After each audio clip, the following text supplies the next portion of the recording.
Before we start the presentations by the panel, by the speakers, let me read her biodata first.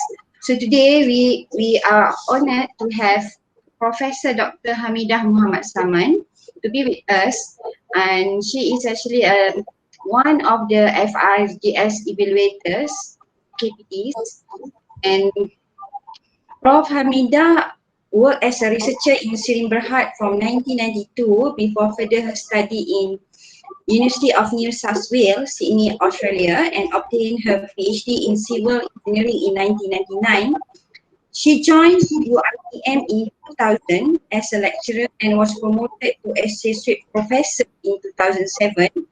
And currently, she is a Deputy Dean for Research and Industrial Linkages at the Faculty of Civil Engineering, UITM. Her active involvement in professional bodies is portrayed by her designation as a Secretary of Concrete Society of Malaysia, CSM, for 7 sessions, Board of Directors for American Concrete Institute Kuala Lumpur Chapter, and Council Member of Confederations of Scientific and Technological Associations in Malaysia, COSTAM. And based on her experience, she has been appointed as a chief editor for scientific research journals and in areas. And also, during her service as academic members in UITM, Prof. Hamidah has published more than 300 papers in journals and conference proceedings at international and also national levels in the area of durability in concrete, lightweight concrete, high performance concrete, and international construction. In strengthening and repair materials for concrete structures using non-corrodible materials. Nanobioconcretes and high resistance cement materials to fire are the new of the interest now. And she is actively involved in research and consultation work and was awarded totally more than 1 million words for the last 5 years for research grant from government agencies and also industry. Hamidah also evaluator for FRGS, ERGS, PRGS, and has evaluated more than 200 proposals for UITM, external evaluators for UMP, UTHM, UTP, and also Yayasan Petronas for the last 5 years. And at present, she is supervising 20 PhD students and 18 of them have graduated. Lots of work, Prof, and lots of experience. And she was promoted in for full professors in 2015. And now, without further ado, I will give the floors to our speakers today, Prof. Hamidah. So, okay. Yes. Okay. Thank you very much to Dr. Siti Hajjar for very kind introduction. Dengar ya, Dr. Siti Hajjar? Dr. Siti Hajjar? Ya, dengar, Prof. Dengar ya? Yes, jelas. Okay. Assalamualaikum dan salam sejahtera kepada semua pendengar, peserta webinar pagi ini yang saya kasihi dan juga hormati. Today, I would like to share a few tips on how to write a FRGS proposal from the perspective of an evaluation panel. The contents of my presentation include the title, how to write an executive summary, a research background that includes problem statement, hypothesis, and research question, literature review, research methodology, expected findings and outcome, team members, budget, and to conclude, I will show a few examples from evaluators that lead to recommendation of FRGS submission. So I believe all of us are very familiar with this portal and we need to log in before we can fill in the proposal for FRGS. Mohd grants, there are several Mohd grants available. There are FRGS, Fundamental Research Grant Scheme, PRGS, Prototype Development Research Grant Scheme, TRGS, Transdisciplinary Research Grant Scheme, LRGS, Long-Term Research Grant Scheme, REX, Research Development Grant Scheme, and also my lab, also active grant. It is Malaysia Laboratories for Academia Business Collaboration, and I think recently just introduced by Mohd, RESA, Fundamental Research Grant Scheme for research acculturation of early career researchers. So different grants have a different expectation from Mohd. For example, FRGS looks for generation of new theories, ideas and concepts. PRGS looks for R&D product generation prior to commercialization. TRGS is the grant to see the capability of establishing collaboration partnership across various research clusters and transdiscipline. And LRGS, Long-Term Research Grant Scheme, is also fundamental research but requires implementation of project more than 3 years. And the rest of the 2 grant scheme, I also not familiar with that. So what is fundamental research? Fundamental research is research that at the end will generate new knowledge, theories and concepts, generate new technologies to deal with unresolved problems, leading to advancement of knowledge in the areas of human and natural sciences, and then leads to new discovery. So what are the characteristics of FRGS? There are 2 questions to be answered under FRGS. This is the mantra of the FRGS proposal. First question, why the theory is happening and how did this theory happen? And then the research must deal with solving problem at the fundamental level. Meanwhile, PRGS is product of research but not commercialized yet.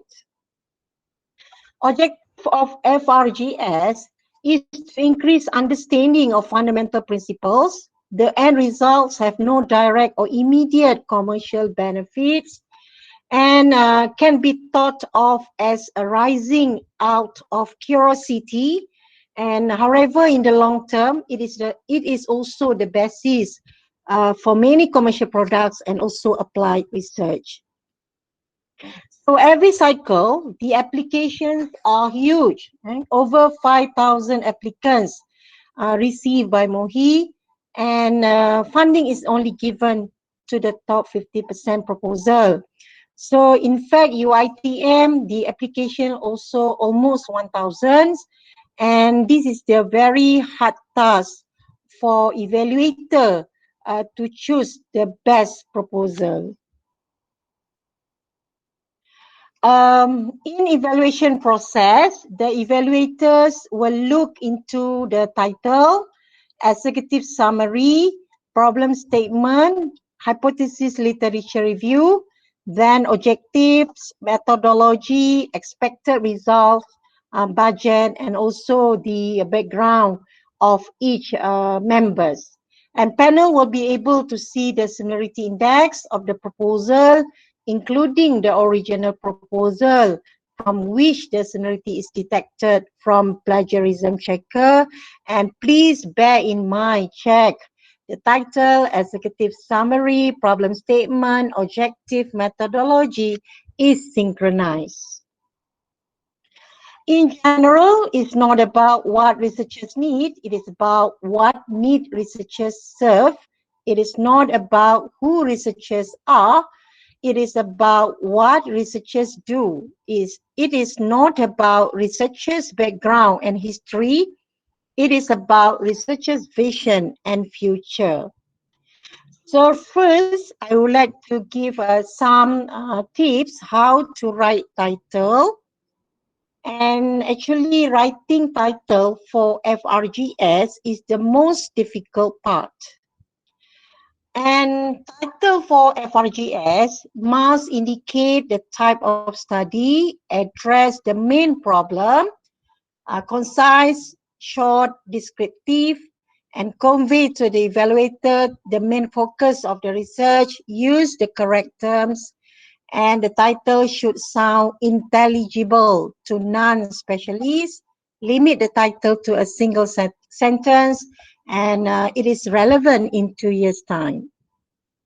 So I would like to share some title that I extracted from my grants where I am the evaluator, where the titles sound fundamental.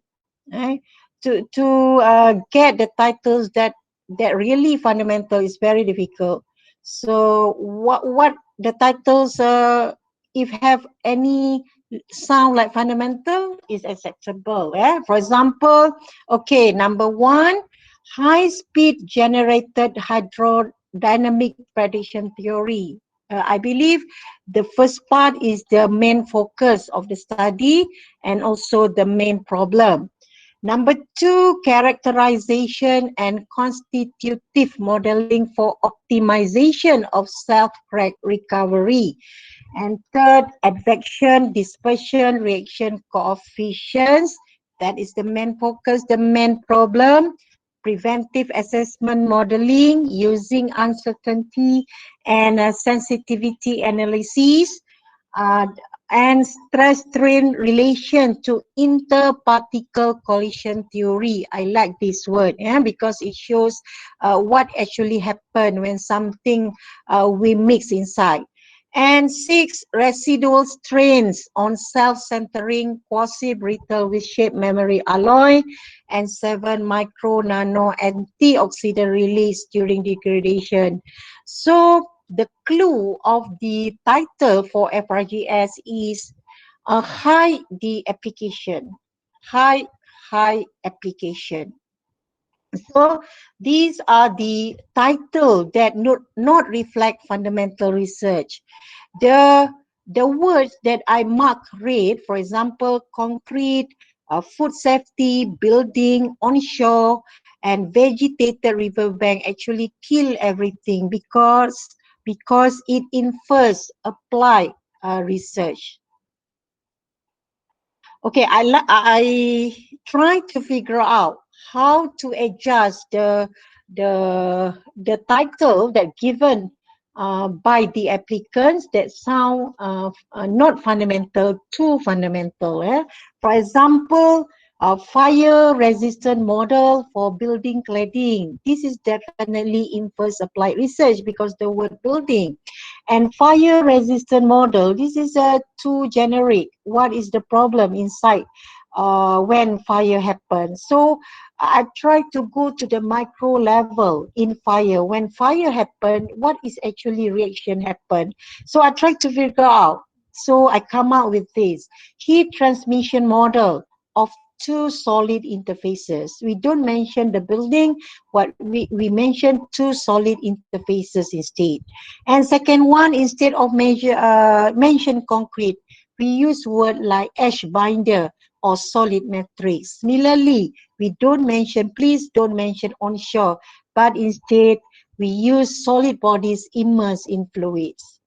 But I would like to apologize, but I cannot give more examples for other area, but this is the area that I can figure out how to change, how to improve the title from sound apply to fundamental.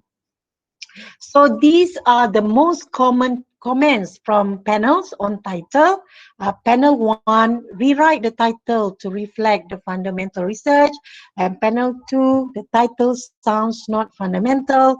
It is suggested the title is changed to constitutive stress strain modeling of structure strengthened with liquidized palm oil fill-based ash binder. So avoid word concrete. Instead, use binder or solid matrix. These are the example. For your information, for each proposal submitted, there will be two panels evaluate the proposal, and usually the both panels will give quite consistent and same comments. So the second one, fire resistant model for building cladding. So what are the comments from evaluation panels on title? The title infers applied research. So the panel 2, the title sounds not fundamental. It is suggested the title is changed to heat transmission model of two solid interfaces. I usually try my best to give the suggestion of the title if I can. So the second one is executive summary. What should have in executive summary?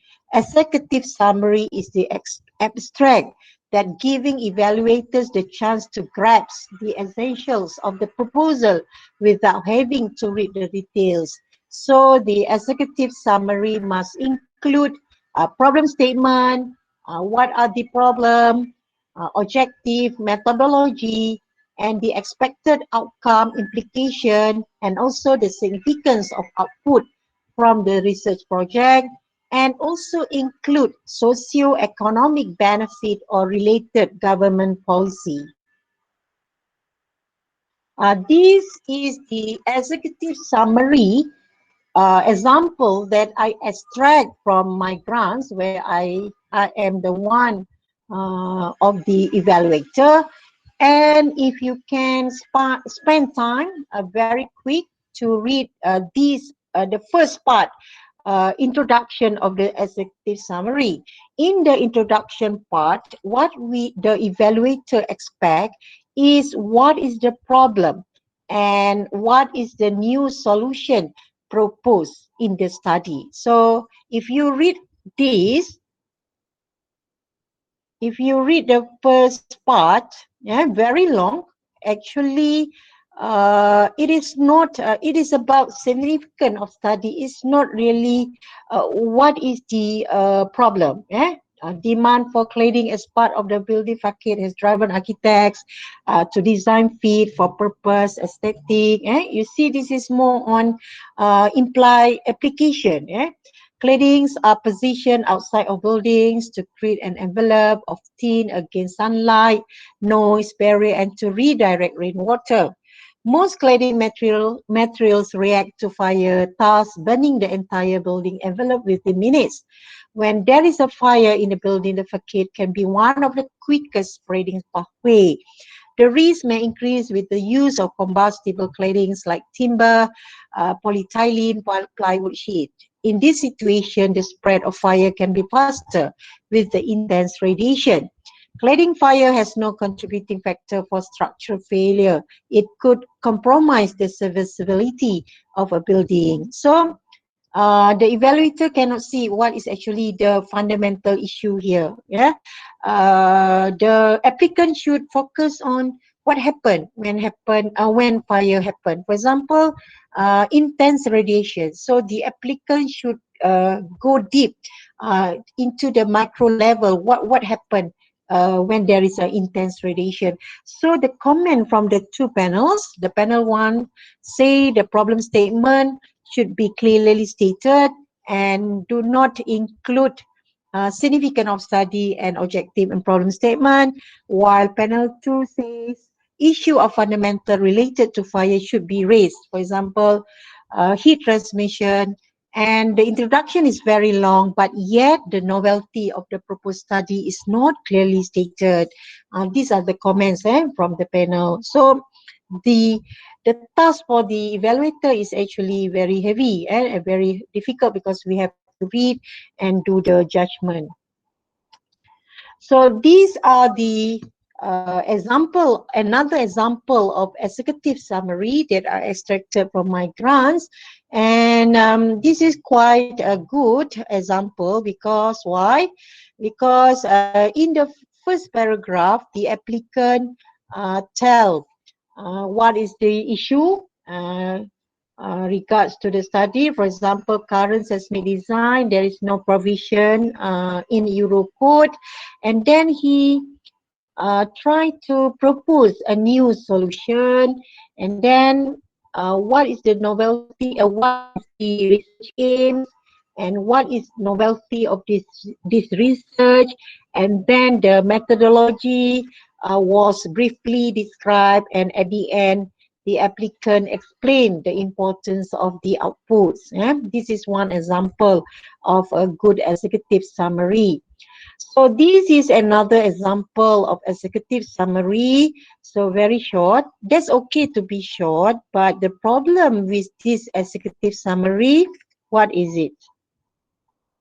Yeah, do not put reference or citation in executive summary. And if you can see, if you can go through, the methodology is only one line. The methodology just say three-dimensional numerical and laboratory model is proposed. So there is no brief description on the methodology. This is another example of executive summary. So another example I want to show, this is another example of executive summary, quite long, but when you read this executive summary, what's wrong with this? So this is, the bottom is the comment from the evaluator. The summary is too superficial, which did not highlight any new problem. The utilization of rice husk ash in concrete is already well known. Using it in making interlocking is just another alternative. Perhaps should investigate the micro level examination of rice husk and its potential added value. So this is the valid comments from the evaluator. So, and more, what is this? So there is a spelling error annually and uniformly, and please avoid spelling mistake in executive summary, because executive summary is the first impression of evaluator towards your quality of your proposal. Sometimes if evaluator read or notice so many grammar, obvious grammar flaws or spelling mistake, it might, the evaluator may not read the rest of the proposal, because it evidence that the proposal was not written meticulously, and there is a mark, there is a criteria that the proposal must be written meticulously, and if you have a lot of grammar mistake, spelling mistake, there is evidence that the proposal was not written meticulously. In fact, the font used must be standardized, must be consistent, and the type of the font, the size must be consistent.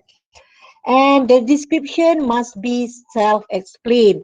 Sometimes when the evaluator read the executive summary, sometimes we have to ask, what is this?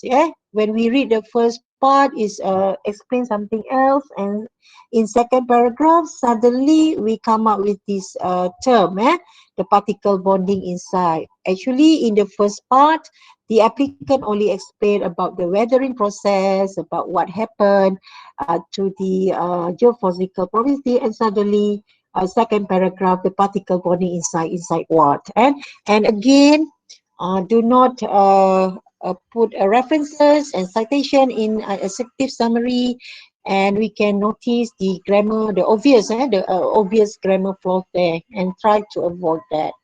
So no references and citation in executive summary. Okay, now we go to research background, problem statement, and hypotheses. So for research background, panel will ensure that applicants are not reinventing the wheel. Sometimes evaluator know, because they realize this proposal has been submitted many times. Applicants demonstrate their knowledge of the research problem, Applicants must demonstrate their understanding of the theoretical and research issues related to their research question. Applicants show their ability to critically evaluate relevant literature information, and applicants indicate their ability to integrate and synthesize the existing literature, and applicants provide new theoretical insight or develop a new model as the conceptual framework for their research, and the background must show that it will make a significant and substantial contribution to the literature review. So again, research background must include, must address what is the problem, what is the existing solution. This can be done through literature review on previous findings. Why the existing solution is ineffective. What is a new solution to offer? And these must be addressed in terms of hypothesis. Hypothesis is a pre-conclusion of your proposed new solution, and then how you test your hypothesis through your methodology. These all must be synchronized. So the problem statement should consist of the following elements. First, existing knowledge. So what is the existing knowledge? Existing knowledge is the information that you can extract, that you can obtain from your comprehensive literature review. These can be proven through multiple references that express similar or different opinions or different findings regards to the area of your study. Usually the mistake done by the researchers is they presented significance of study, which is too generic for the area or for the proposed study. What are still lacking in the existing knowledge? What are the areas still debatable to be clearly highlighted? This should be well elaborated that can lead to research question. And last, to conclude, what needs more to be done? Again, I would like to remind the objective of study must be aligned to the research question and also methodology.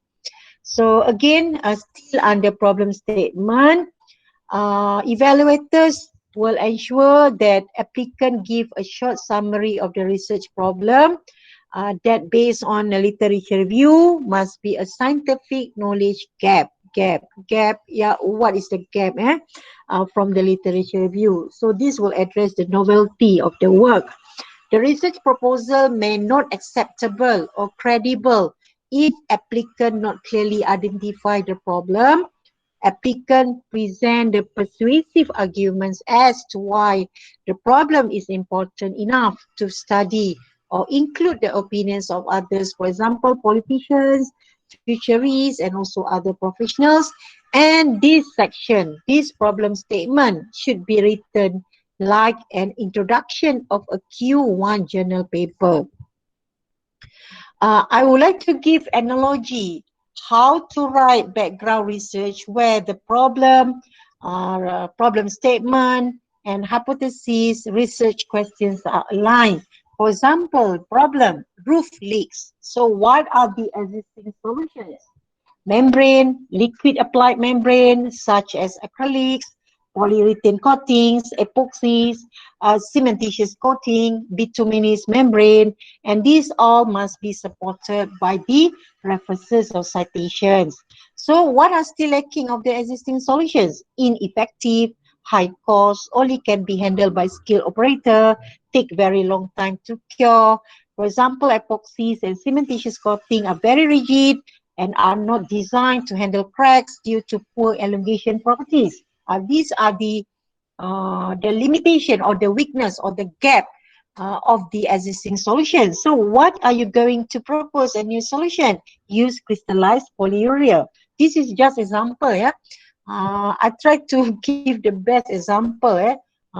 So hypothesis, Crystallized polyurea would have very good elongation properties and improve shrinkage and cracks.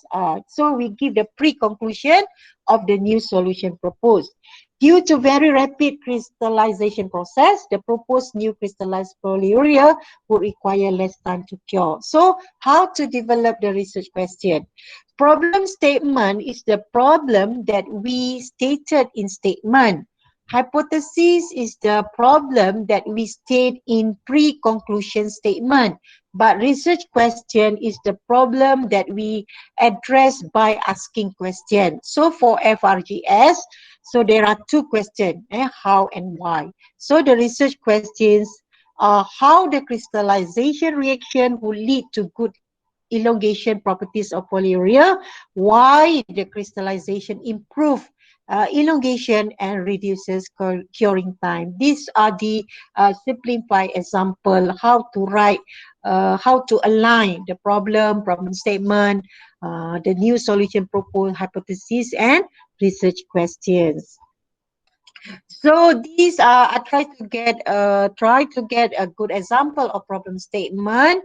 These are quite good problem statement, and the first part, the first paragraph, it mentions about what are the problem now, and quote from the news of the Star Online, and what actually the applicant want propose this, and what are the novel material proposed, and what are the significance, and at the end the applicants conclude the need of the study. And the applicant also asks question that I believe in line with the problem statement. Again, it relates to the new proposal, the new proposed material, which is engineering composite. And then hypothesis, it pre-conclude that ECC exhibit multiple fine cracks and leads to damage tolerance. This is the pre-conclusion of the new solution proposed. And then research question asks two questions, how and why. How does the inclusion of the ECC affect the strength and ductility? How does this inclusion affect the failure mode? And why does the joint shear failure unlikely to occur if ECC is incorporated? So, and then aligned to the objective, to obtain the best green ECC mixture, to investigate the damage tolerance, to evaluate the ductility, to estimate the joint shear strength. So you see the alignment between the problem statement, hypothesis, and the research question, and also objective. And again, important executive summary, problem, hypothesis, research question must be synchronized. And for objective, you no need to have very long objective. In fact, 1-2 objectives are sufficient, or maximum 3 objectives are sufficient. These are the most common comments from evaluators or research background. Not in line with title, words used in the title was not clearly revealed in the write-up. The problems should have been highlighted clearly, should focus on the problems. The research questions are not reflecting clearly a fundamental research, could relate to specific government policy or agenda. To address why and how question, expected outcome towards the theoretical or fundamental studies is not clear. The discussion is more on the application. The contents for the problem statement, hypothesis, and research question are not well explainable. And problem statement, research question to address why and how questions are. These are the mantra of FRGS proposal. So the fourth, have to write literature review. So these are the example of writing. This is example, but this is actually not good example. Why? Okay, if you look at the title, it is about investigate the effect towards the reinforced concrete when POFA is added. But if you read this literature review, none of this, the content of the literature review, there is nothing about how the POFA effects, what are the chemical reaction involved inside the solid matrix when POFA is added. None in this literature review. And this literature review only focus on significance of study. They mention about the waste from POFA, how to dispose, these waste, if taking care will improve the environmental pollutions. All these are the significance of study. But what the evaluation want to see is the problem that regards to the theory or the mechanism when POFA is added inside any matrix. So another mistake of this literature review, if you see, is references. If you can see, this is only 3. This is also not about POFA at all. This is about Malaysia status on the oil palm cultivation. And another reference is Karim. Also, still not discussed on what are the mechanism when POFA, when whatever ashes are putting into the solid matrix. This is also again about the environmental issue. So, what is the comments from the evaluator in case of this literature review? If you can see, the literature review was poorly written to conclude what is the uniqueness of the proposed study in comparison with those conducted by previous researchers. Not much issue of stress strain was reviewed to show the researchers have acquired background in the area of study. The citation did not tally with the references. Some references listed were not cited and vice versa. Evaluator also look on this, and the references used are most very old. And the comment, another comment from the other panel, very limited information given. These POFA studies were widely explored, however, lacking in writing up by the researcher. Only 4 relevant references made.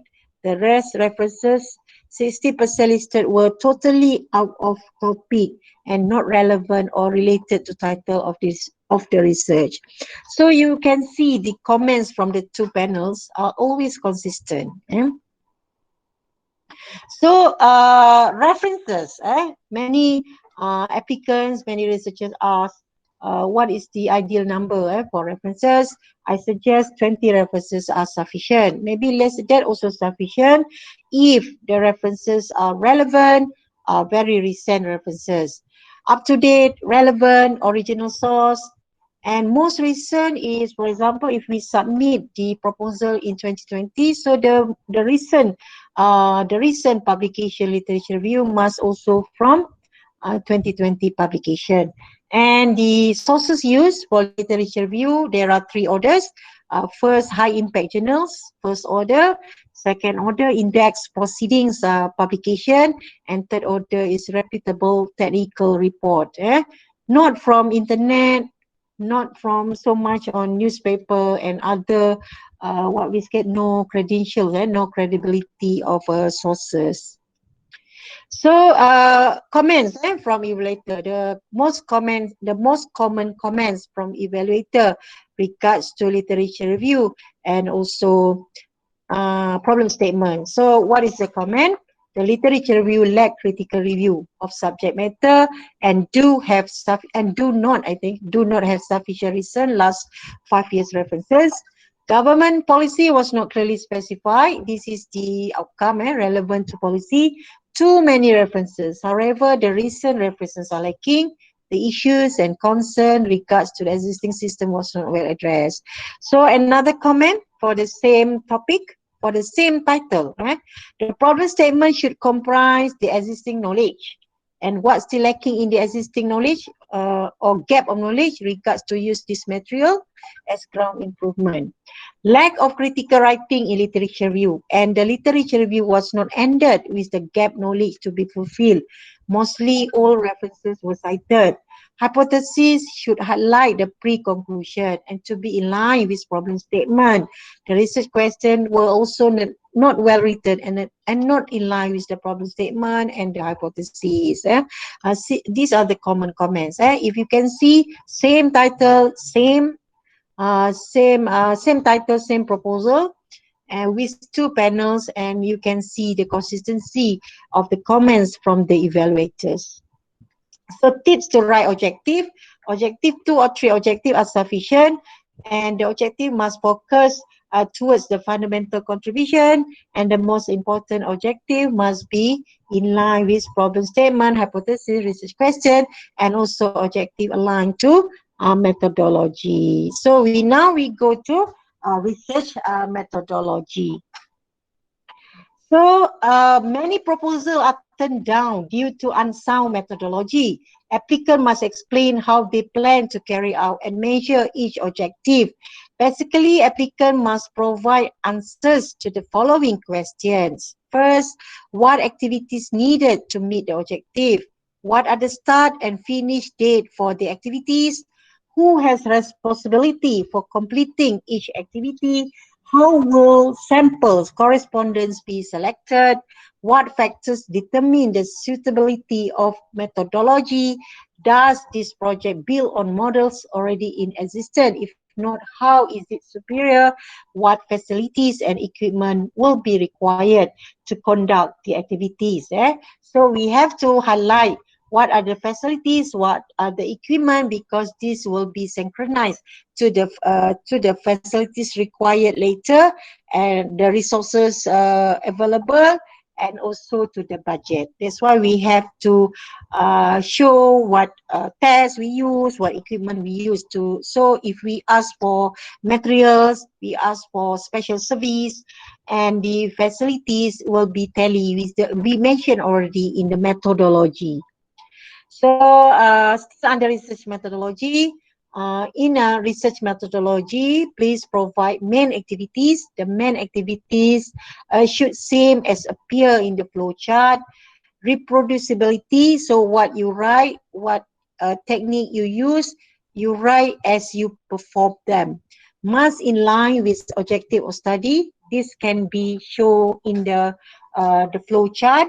The main activities should similarly appear in the Gantt chart, and methodology to mention use of human, materials and services.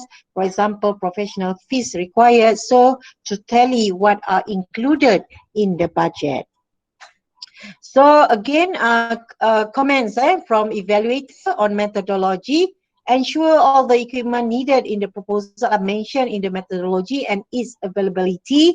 Please pack the milestone for every 6 months of research activity. Experimental method must be clear. However, the proposed method covers the process.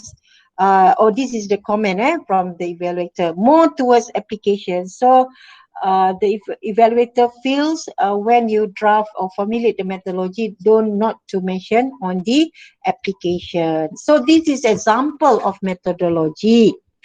So this methodology looks fine to me as evaluator, but what's wrong with this methodology? If you can see, these are the main activity. The one I bold is the main activities of the methodology. Looks fine, looks follow the sequence, but when the evaluator look on the flow chart is actually not synchronized or aligned what are the described in the methodology. The flow chart must, okay, when you write the methodology, the main activities actually paste in the flow chart will be the same, and the flow chart must show the research activities, and also you paste to the milestone. So the methodology, the flow chart activity, and the milestone and the Gantt chart will be aligned. So the methodology also reflect the project activities, and this is a very important information that need to be aware of this.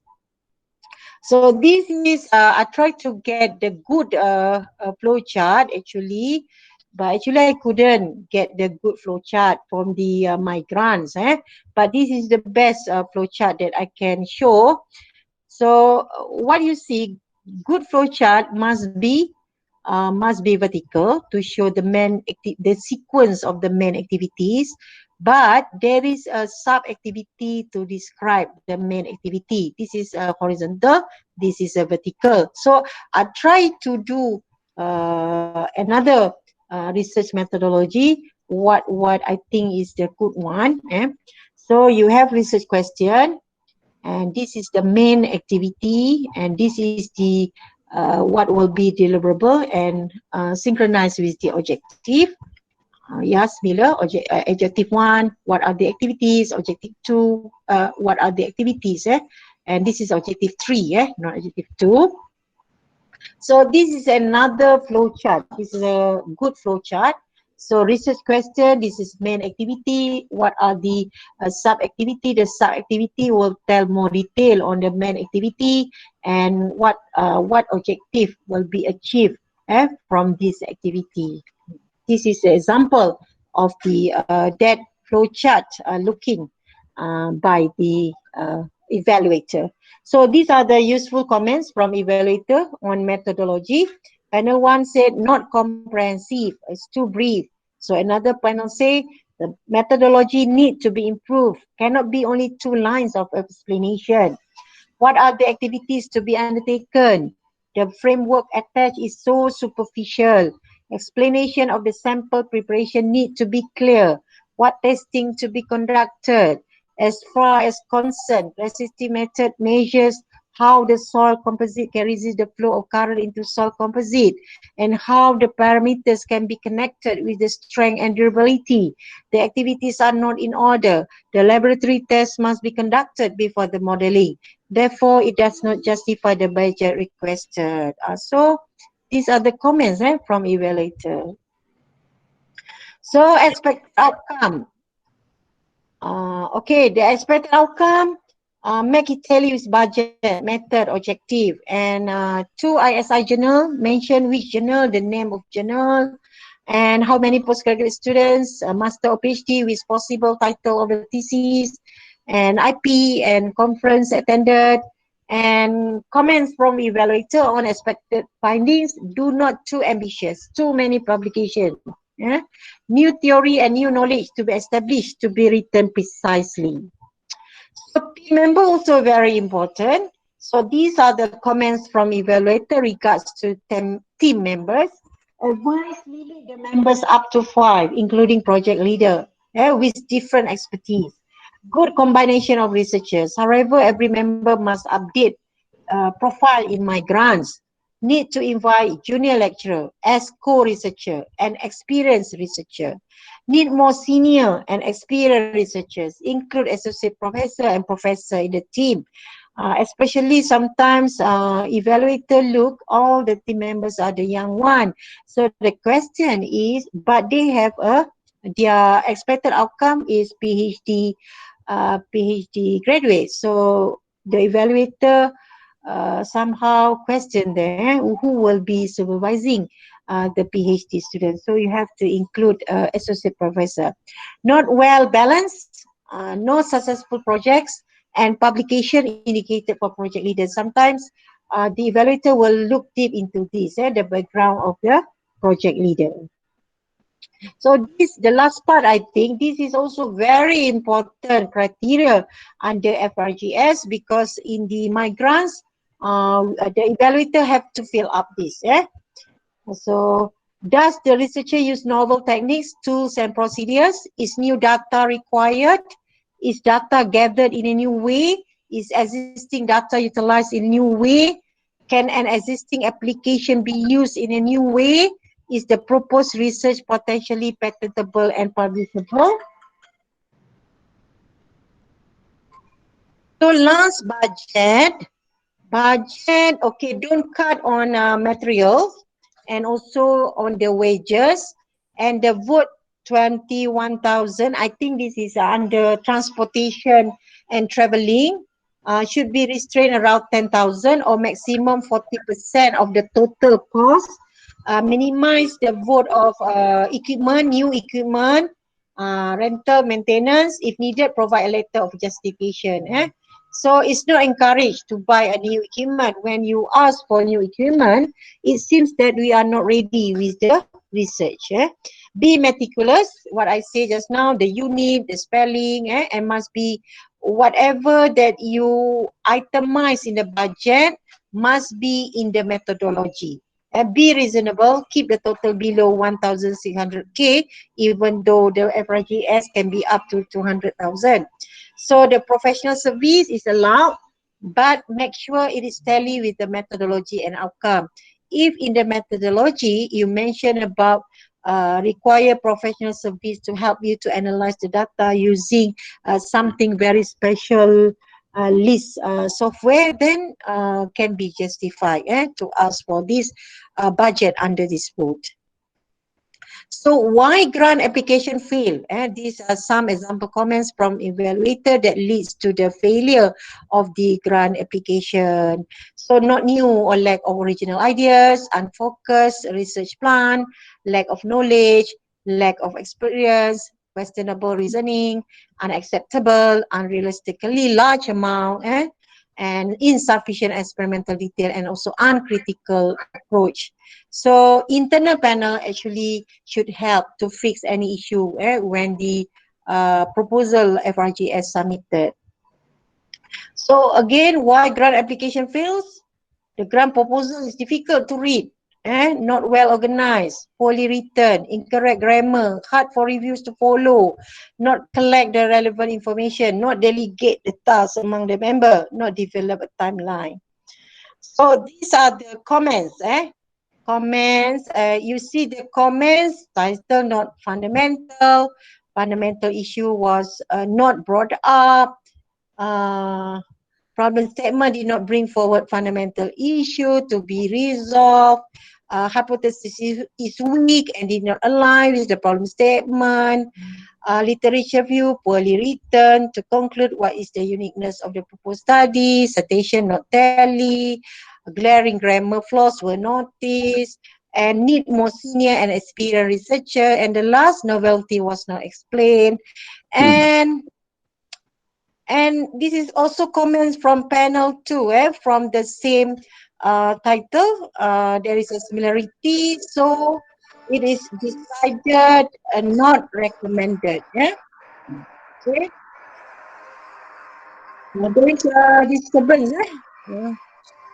Okay, this is again the example of comments from the evaluator that lead to not recommended proposal. You can see the title not sound fundamental, executive summary need to be improved, methodology not clear, literature review there is no lack of critical writing in literature review, objective also not well written, methodology also need to be improved, and so also leads to not recommended. All these are the comments that lead to not recommended proposal.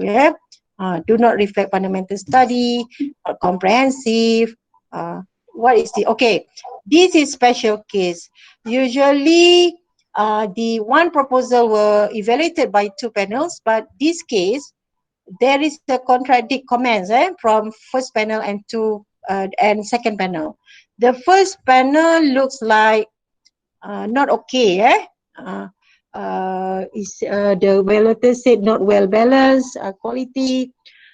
This is too common for social science, lack of cutting edge. But the second one, it is good. It is good research. So what last time RMC, when we go through this situation, we will appoint another evaluator, the third evaluator, and see the comment from the third evaluator.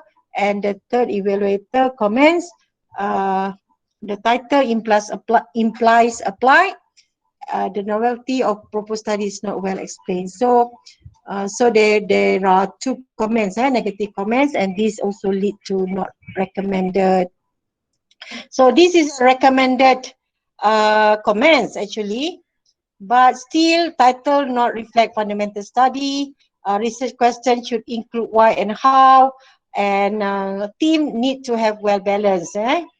but still recommended. And please bear in mind, actually, recommended status is almost the same like not recommended, because when we submitted to the KPT of Mohd, they only choose highly recommended only. So recommended is like not recommended also. And this is another comments lah for recommended. And this is also another problem, another comments for recommended. You can see the title reflect fundamental. The title reflect fundamental. The background is satisfactory. The objective okay. The satisfactory, but still give recommended. But what for highly recommended, this kind of comments will be given. For example, the proposal is worthy of acceptance for a research impact on building resilient infrastructure. However, it would be good to have recommended funding between 70K to 75K for competitiveness of proposal. And panel 2, acceptable quality of research proposal, research on new area through using of lab work, and also numerical programs. So leads to highly recommended. And this is another comment for highly recommended proposal, good writing proposal that address issue of engineered composite, and well-written proposal and address fundamental issue of what. So these kind of comments are actually that evaluator have to write in the proposal if they really want to the proposal to be highly recommended. Even highly recommended also not guarantee that you will win the grant. So I think that's all. Thank you for your listening. Maybe I open for Q&A, Siti Hajjar. Yes, Prof. Thank you for the so many tips and sharing. So actually, we have one question at the chat box from Dr. Noor Azrina Kamaluddin. She right there, Prof. How long is considered adequate for the literature review? How long is considered adequate? You mean the references? Is it how long to write literature review, or how long the references? The references is 5 years, the recent references, but unless there is involved theory, sometimes theory can be very long, so that is okay. But usually we look for 5 years references, 5 recent years references.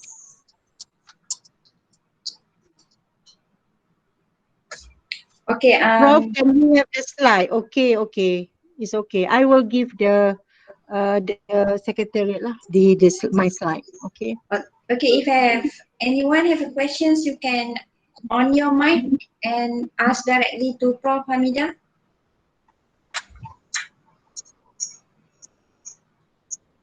Okay, Prof. Just I have. Hello, Prof. Hello, Assalamualaikum, Prof. Okay. Yeah. Okay, Dr. Muhammad Isham. Okay. Yeah.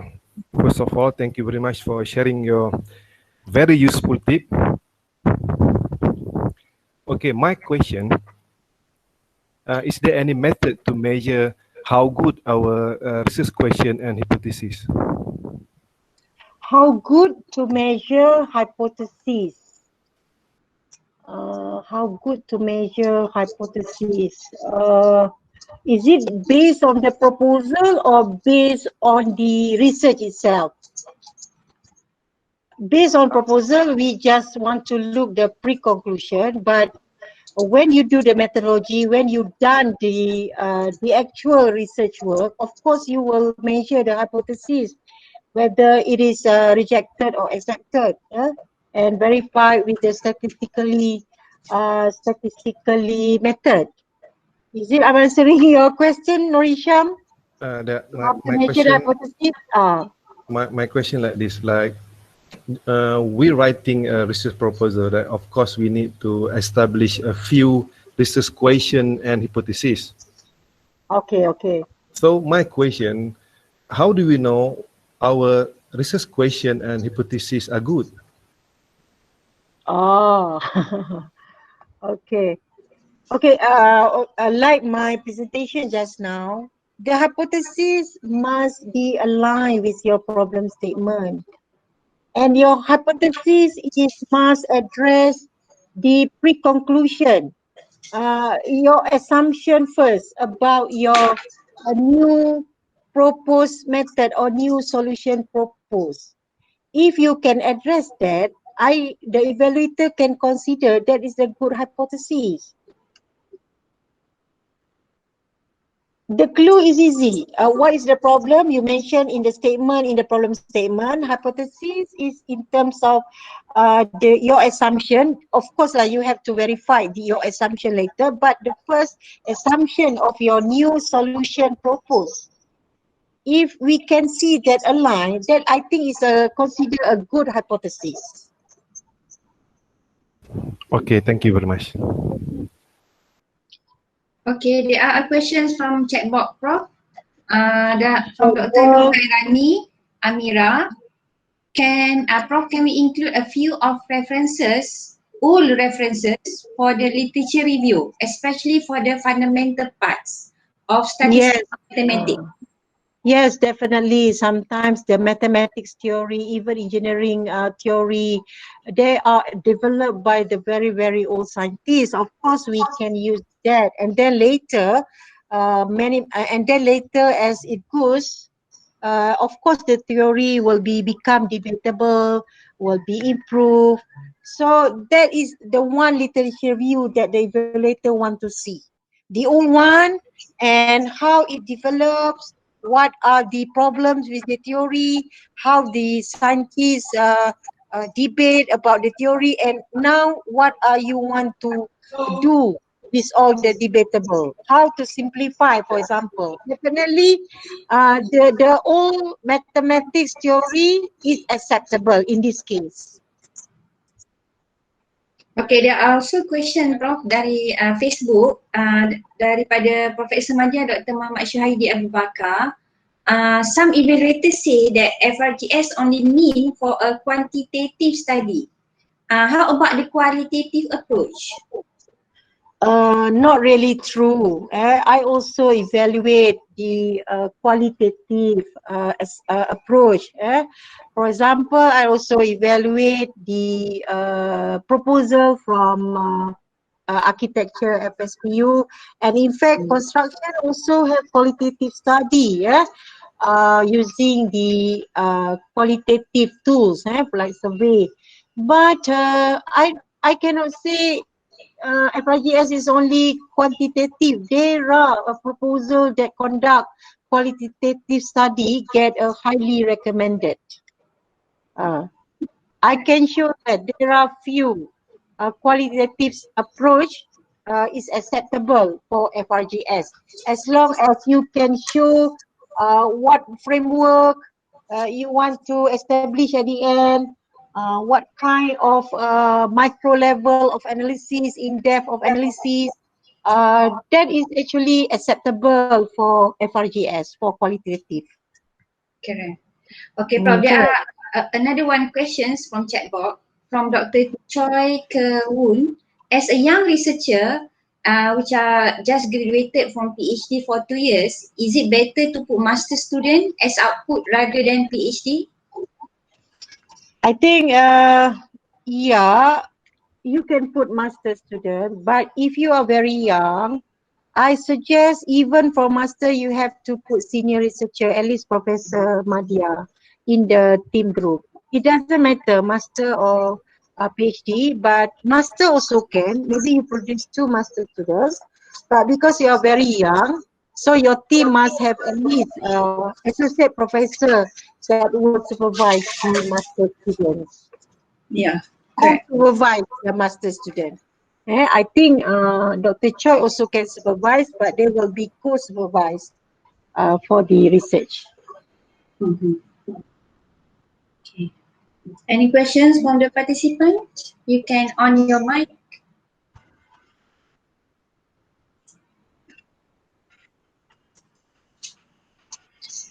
And I think, Prof, the most important is the applicant have to read the garis panduan. Is it true, Prof? Because I think the garis panduan is always have some changes, additions, tak banyak tapi adalah sikit. Sebab last year we have pattern searching, kan? Before this we don't have pattern searching for FRGS. Okay, we have to read the guideline before we fill up the FRGS because new requirement change year by year. But how to write actually is not in the guideline. The guideline will give you a general guideline, but how to write a good proposal that evaluator can easily see what actually the researchers want to address is the important part. Guideline is okay, you have to refer the guideline, but how to write the proposal is the big matter. And another thing, Prof, is it important for us to align our proposals according to the sektor keutamaan negara and kluster penyelidikan. So in guideline, they have outlined here 9 sektor keutamaan negara yang align dengan dasar IR 4.0 dan juga National Policy on Industry 4.0. Yes, the answer is yes, Siti Hajjar. Before we fill up the FRGS, we have to look at that government policy that you mentioned just now. So in executive summary, we want to look how it relates to the government policy, the niche area, whatever lah, IR4, whatever. And there is another section that they ask us how our proposal in line with the government policy. So my answer is yes, we have to know the government policy that relate to our proposal. Definitely, yeah.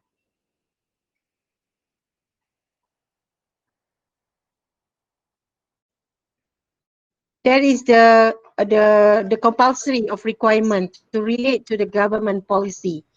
Yeah. I think it was since 2000, I joined UITM 2007 and I'm start applying in 2009, and from that time it do require mention relate of the government policy with our proposal, isn't it, Prof? But now they mention it specifically for Industry 4.0. So that's mean you have to relate your proposals with any government policy, but also mention about Industry 4.0. Oh, okay. This is also new to me because I'm not really put to update my on it. So that is a good information. So now they want to relate to the IR 4.0. Yeah, okay. They try to tighten up and make it more difficult year by year. Yeah, because that is the only way to reject, because the funding is very small and the applicants are so huge. That is the reason to reject the proposal. That's why applying FRGS is something like what the chance to get is very small, but if you get, it's really something a big achievement lah, kan? FRGS. Yes. But for my ikut nasib juga lah, ikut nasib dan rezeki juga. Betul, kan? Prof. Ada orang kata dia dah baik, dah orang lain sama je tapi dapat, dia tak dapat. Well, very difficult to say lah kan. Tapi so far that get it, I believe dia fulfill of the requirements lah, because okay, evaluator will evaluate, tapi at the Mohd there will be another committee that we call penakziran to do the sampling, yeah. And I also ada experience dalam penakziran tu, when the evaluator of UITM recommended, highly recommended, tapi bila dia check, dia kata, oh ini highly recommended, but see the proposal ada grammar flaw, ada spelling mistake, how come UITM beri highly recommended. So sebenarnya tugas evaluator sangat susah juga sebenarnya kan. We carry the very heavy responsibility as well. So maknanya Prof, even though we are highly recommended in our parts, tapi nanti there are final lagi recommendations yang akan decide ya Prof. Kalau dia nak bagi pun dia akan cut lagi the budget kan. So usually evaluator in YTA we don't cut the budget. Kita akan hantar je because kementerian will cut the budget. We only evaluate yang lain tu lah. Okay. So sebenarnya we have to come up with a very good proposals align dengan garis panduan dan semua. Lepas tu doa banyak-banyak lah. Betul tak Prof? Iyalah. Then dia gantung nasib lah. Kan? Ya, betul. So, can I say lah, tak boleh nak frust. Maybe kita banyak channel lain kan.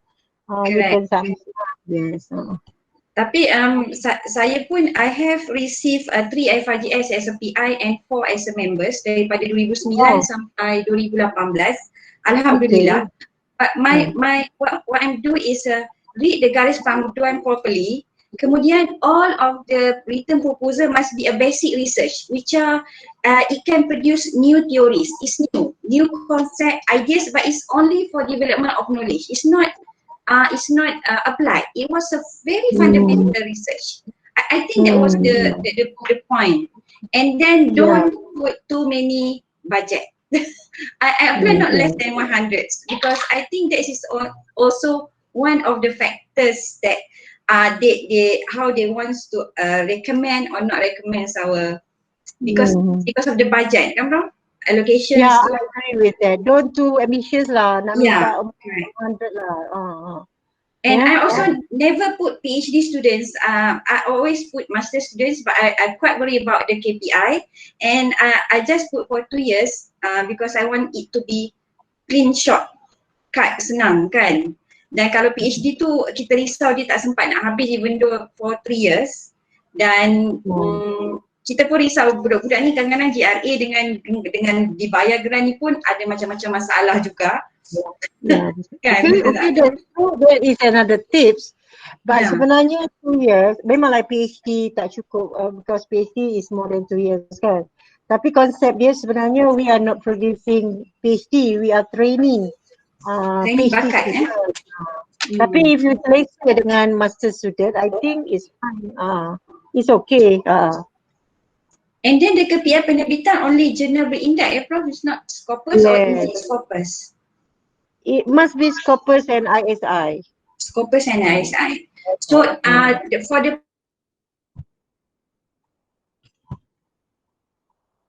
proceeding, not proceeding. Okay, if you have, for example, 2 journal, then you have 2 proceeding. I think that's okay. It's accepted.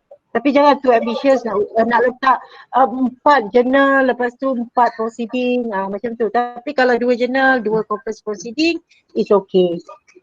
Okay, alright. So I think Prof, there are no questions more. So I semua dah faham ataupun mungkin dah faham kan. Okay. We will share the video and the slide, ya Prof? Boleh. Okay, and actually we are very thank you sharing your expertise Prof and knowledge with us, and also my sincere appreciations to you sudi membagi tips untuk FRGS pagi ni, and thank you also everyone. We appreciate you being here and hopes all of you will join us again, and we will have a few webinar from Renew Energy and Environment and also Office of Deputy Vice Chancellor Research and Innovations. Again, thank you very much Prof, and I end the webinar this morning. Thank you everybody. Okay, thank you very much. Okay, thank you for all the positive comments. I really appreciate. Okay, bye.